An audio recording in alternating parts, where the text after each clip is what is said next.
4th of July will no longer be known as an American holiday. You know that feeling when Will Smith punches an alien and says, "Welcome to Earth," and you just lose your mind? Welcome to Earth. Well, that iconic moment was completely improvised. Smith made it up on the spot. But here's the crazy part.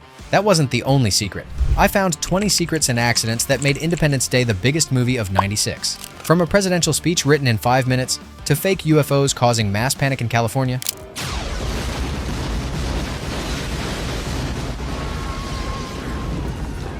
Wait until you see what happened when they tested their alien spaceship. We'll get to that wild story later. Number 1. Let's start with the most famous scene in the movie. President Whitmore's epic speech before the final battle. You know the one.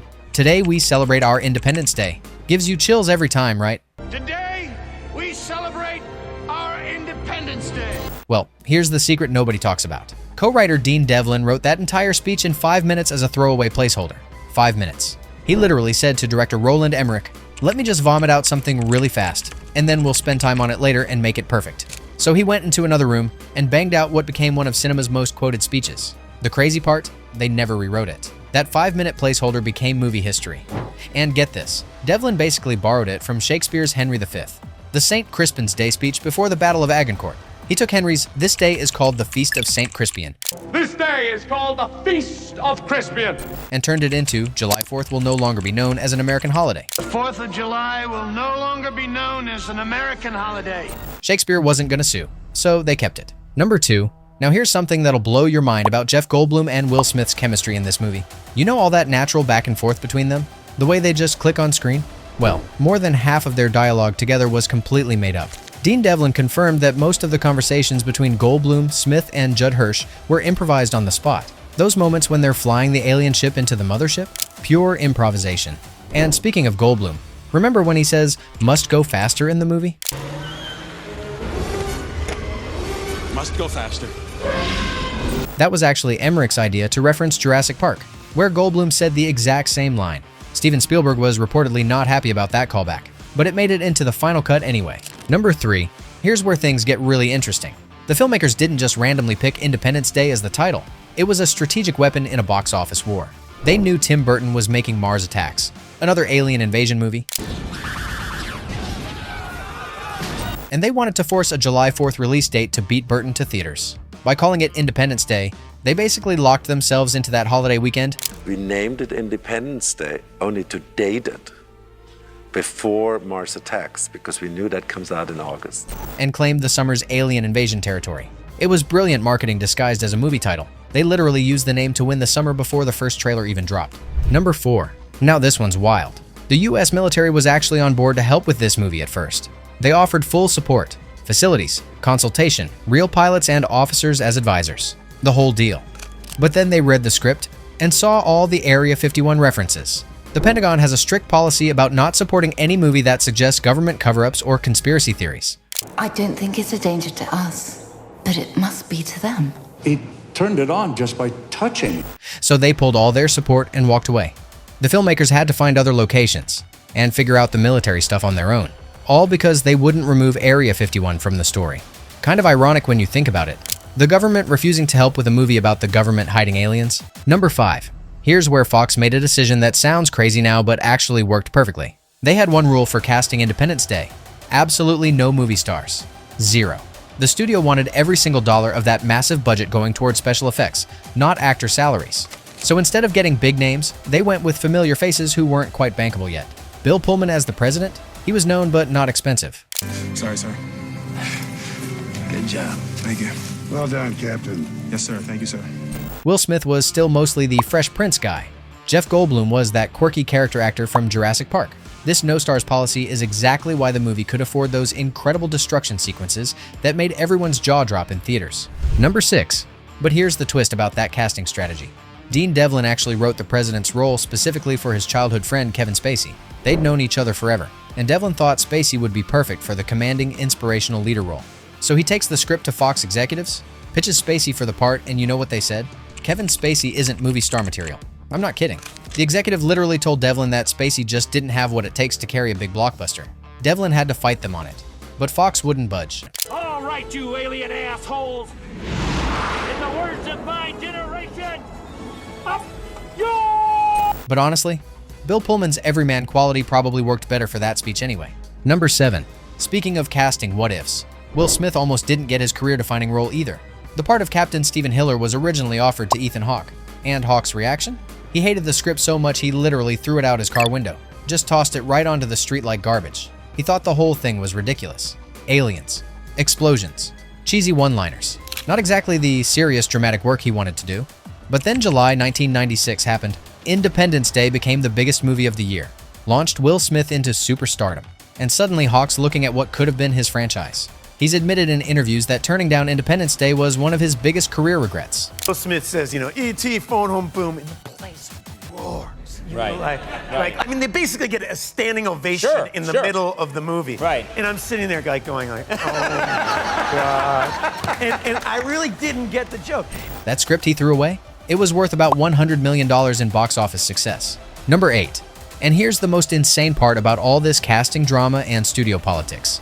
The entire script they were fighting over was written in 4 weeks. 4 weeks. Roland Emmerich and Dean Devlin cranked out what became the 39th biggest box office hit in US history in less than a month. Most blockbusters take years to develop, with multiple drafts and rewrites and script doctors. Every person knows when somebody from outside comes and disturbs your way of living. I think everybody can relate to that. The unique idea was we decided rather than telling an alien invasion story. These guys just sat down and banged out aliens destroying Earth in 28 days. That breakneck writing speed actually helped the movie though. There was no time for overthinking or complicated subplots. Just pure, straightforward storytelling. Aliens attack. Humans fight back. Good guys win. Number 9. But wait, it gets even crazier with that title situation. Fox wasn't just worried about beating Mars attacks. They were terrified of using Independence Day at all. See, Warner Brothers still owned the rights to that title from their 1983 movie of the same name. Well, when the audience saw that title, they went insane. So Fox executives started pushing for a backup plan. Their brilliant alternative, Doomsday. Yeah, that's right. They wanted to call this summer popcorn blockbuster Doomsday. Can you imagine? Hey, want to see Doomsday this 4th of July weekend? Doesn't exactly scream family fun, does it? The filmmakers knew this would be a disaster, so they had to prove why Independence Day was the only title that worked. That's actually why they rushed to film Bill Pullman's speech early. They needed that "Today we celebrate our Independence Day" Today, we celebrate our Independence Day moment to show Fox executives how powerful the real title could be. Number 10. Now let's talk about some of the gross out effects that made everyone squirm in theaters. You know that disgusting alien slime coating all the creatures and ship surfaces? The stuff that looked like the most revolting extraterrestrial mucus ever created? Well, the New York Daily News broke this story back in 1996. It was KY jelly. Yep, personal lubricant. We can find a way to coexist. Can there be a peace between us? The special effects team needed something that looked appropriately slimy and alien, and apparently nothing worked better than good old-fashioned lube. The cast and crew thought this was absolutely hilarious during filming. Imagine being a serious actor trying to deliver dramatic lines while covered head to toe in personal lubricant. No wonder some of those alien encounter scenes have such natural comedic timing. Number 11. Here's something that's bothered fans for decades. How the hell did Jeff Goldblum's character create a computer virus that could take down alien technology? It makes zero sense, right? Well, here's the thing. It actually did make sense, but you never got to see why. There was a 7-minute deleted scene that would have explained everything. The scene revealed that all modern human computer technology in the Independence Day universe was secretly reverse engineered from alien tech recovered at Area 51 decades earlier. This meant that for 50 years, the greatest minds on Earth had been unknowingly building our systems on the foundation of alien code. So when Goldblum figures out the alien programming structure, he's basically working with technology that was originally theirs anyway. The two systems, while separated by light years and decades, shared a common language. Dean Devlin explained it perfectly. The alien ships use binary code, ones and zeros, just like our computers. Goldblum's virus just flipped all the ones to zeros and all the zeros to ones, basically reversing their own code against them. It was a brilliant, simple solution. A digital judo flip. That was only possible because of the secret tech in Area 51. But that crucial scene got cut from the final movie. Delivery complete.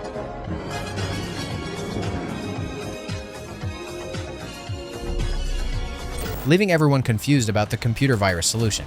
The filmmakers chose to sacrifice 7 minutes of logical setup in favor of faster pacing, creating the film's most infamous flaw in the process. Number 12. And speaking of things that make more sense when you know the backstory. Independence Day basically borrowed its entire ending from the 1953 War of the Worlds. They're out to the plane with their rain. Jump for it. Both movies have the same basic plot. Aliens attack with superior weapons.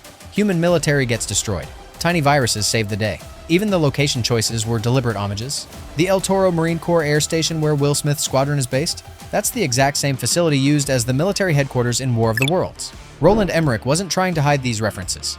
He was paying tribute to classic sci-fi.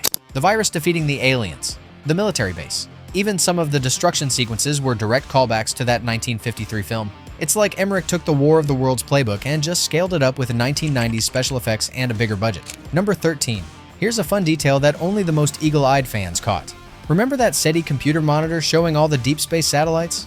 There's one labeled Deep Space Satellite Devlin, named after the film's producer and co-writer Dean Devlin. But if you look closely at the actual satellite image on screen, it's not just any random space object. It's a miniature version of the Death Star from Star Wars. The special effects team basically snuck in a tiny Death Star and hoped nobody would notice. Screen Rant eventually called this out, and it became one of those perfect Easter eggs that makes total sense when you think about it. Both Independence Day and Star Wars are about massive space weapons threatening to destroy everything. What's with the golf balls? You're gonna kill me here. Wait, this can't be right. The calculated distance from source is only 375,000 kilometers. So why not give a little nod to the granddaddy of space destruction? Number 14. Now here's something that'll blow your mind about those incredible destruction sequences. Everyone assumes Independence Day was this early CGI showcase, right? All computer graphics and digital effects? Wrong. Most of those jaw-dropping destruction shots, the White House exploding, entire cities getting vaporized, were done with old-school miniature models, state-of-the-art miniatures, but physical models nonetheless. The special effects team built incredibly detailed scale versions of landmarks and city blocks, then blew them up with real explosives and practical effects. There's something happening here. But maybe they're not.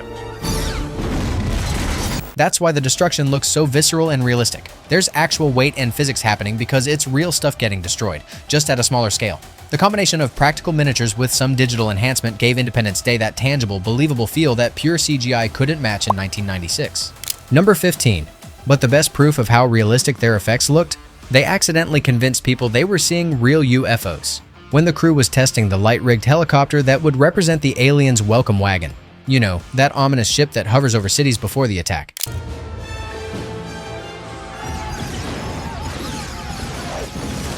They flew it around California for camera tests. Well, over 150 people called the police that night reporting actual UFO sightings. Real people genuinely thought they were witnessing an alien invasion. The special effects were so convincing that even from a distance in real life, civilians couldn't tell the difference between their movie prop and what they imagined a real UFO would look like. That's probably the best review any special effects team could ask for. Accidentally causing mass UFO reports. Number 16.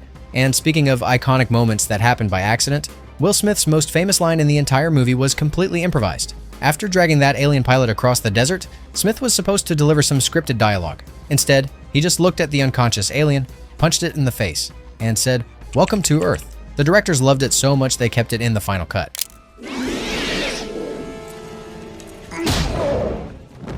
Welcome to Earth. That one improvised moment basically launched Will Smith's action movie career.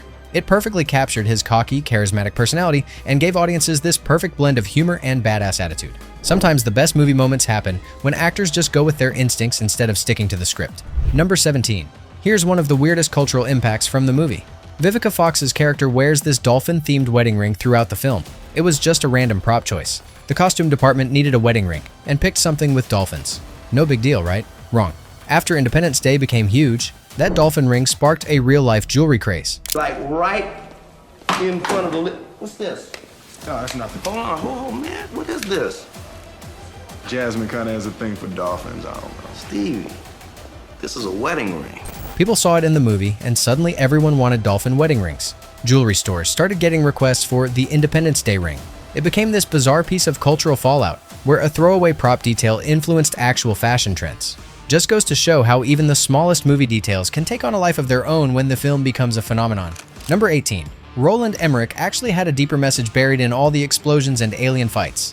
The final battle sequence was deliberately designed as a statement about human cooperation and unity.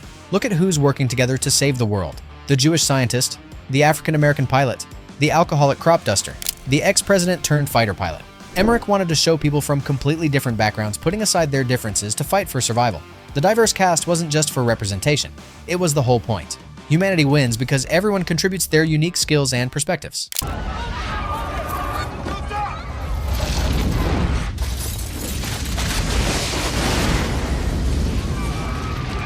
Unfortunately, most audiences were too busy cheering for the explosions to catch the underlying theme about unity and cooperation. Number 19. The box office numbers for Independence Day were absolutely insane. It broke Jurassic Park's record for fastest film to gross $100 million. And it didn't just break it, it shattered it. Jurassic Park took 9 days to hit that milestone. Independence Day did it in 6 days. 6 days.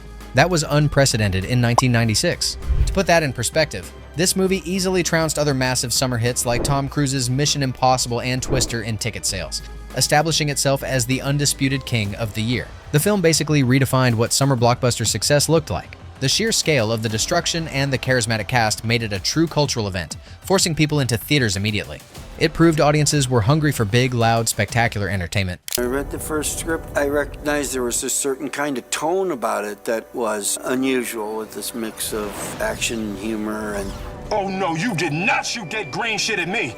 And it set the template for the modern disaster movie formula that Hollywood still uses today. The film's success also cemented the July 4th weekend as the most desirable release slot for studios, a strategy that has continued to dominate the summer movie calendar ever since. Number 20, which brings us to the sequel nobody wanted. When Independence Day resurgence finally happened in 2016, it was missing the one element that made the original special.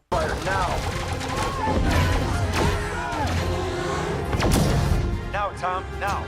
Will Smith. The studio tried to explain his absence with a throwaway line about his character, Stephen Hiller, dying in a test flight accident, a creative decision that immediately alienated fans. Smith turned down the sequel because he wanted to move his career in different directions, focus on more serious dramatic roles. And honestly, the script probably wasn't great.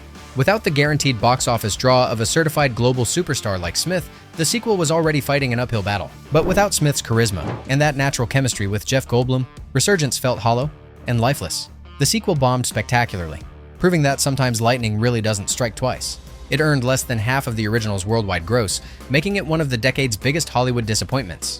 The original Independence Day was this perfect storm of happy accidents, talented improvisation, and pure summer movie magic that just couldn't be recreated 20 years later. Did I miss your favorite happy accident or secret? Drop it in the comments below. And if you want us to dive into another sci-fi classic, tell me which one to cover next.